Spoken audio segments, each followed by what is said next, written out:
E aí, pessoal do sexto ano A, sexto ano B, tudo bem com vocês? Eu espero que sim. Espero que estejam todos bem, com saúde, se cuidando. Aqui é o professor Clebinho para mais uma aula de história. Nossa aula anterior, nós vimos sobre os algarismos romanos e a importância dele no nosso dia a dia.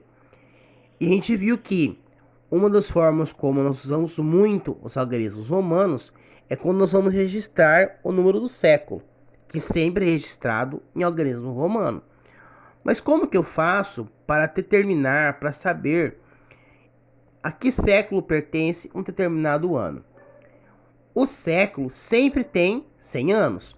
Então, se aquele ano ele é menor que 100, então eu sei que aquele ano ocorreu no século primeiro.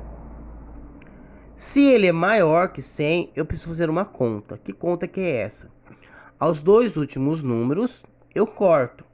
Se esses dois últimos números terminarem em 00, por exemplo, 2000, eu corto os dois últimos números. Como é 00, os dois primeiros já determina que século que é. Então, 2000, eu corto 00, fica 20 lá na frente. Então, é século 20.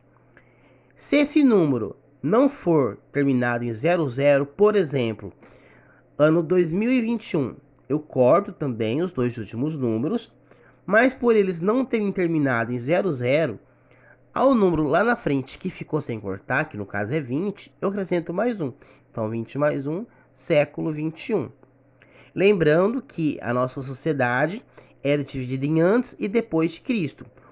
Os fatos que ocorreram antes de Cristo sempre gravado com um sinal de negativo na frente e depois A.C, ok? Aí depois a gente tem essas atividades que são bem simples. A primeira atividade, a gente tem um quadro comparativo mostrando os números de algarismos romanos e do lado os números indo-arábicos, que é o que nós já estamos mais acostumados. E embaixo a atividade em si, que eu tenho um número em algarismo romano, eu tenho que decompor para determinar que ano é aquele. Então vamos supor número 1, que é XV. X é 10, V é 5, 10 mais 5, 15. O número 3, por exemplo, que é XL. X é 10, o L é 50. 10 mais 50, 60. Depois eu tenho alguns anos para me determinar em que século ele pertence. Então, tenho aí 1290. Como ele é maior que 100, eu preciso fazer aquela continha. Eu corto os dois últimos números.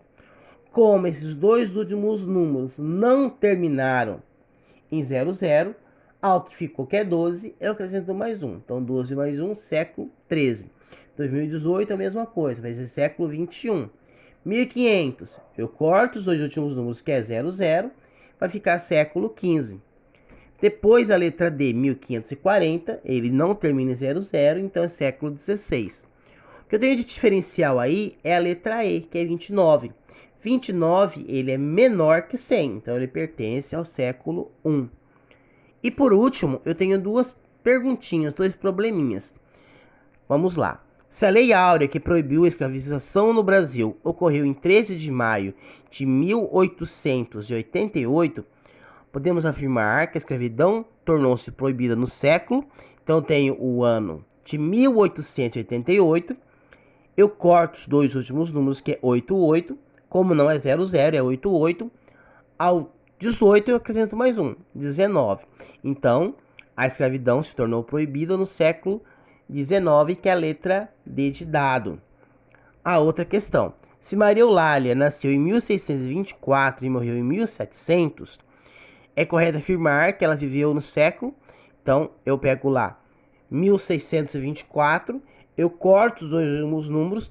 Esses dois últimos números não terminou em 00. Então, ao 16, eu coloco mais um. 16 mais 1, 17. Então, no caso, Maria Eulália, ela viveu no século 17, que também é a letra D de dado. Então é isso, pessoal. Espero que vocês tenham entendido. Qualquer dúvida pode me perguntar pelo WhatsApp. Boa atividade. Não deixem de assistir as aulas do Centro de Mídia e fazer atividades que serão dispostas lá. Até mais, forte abraço. Fiquem todos bem. Até mais. Obrigado.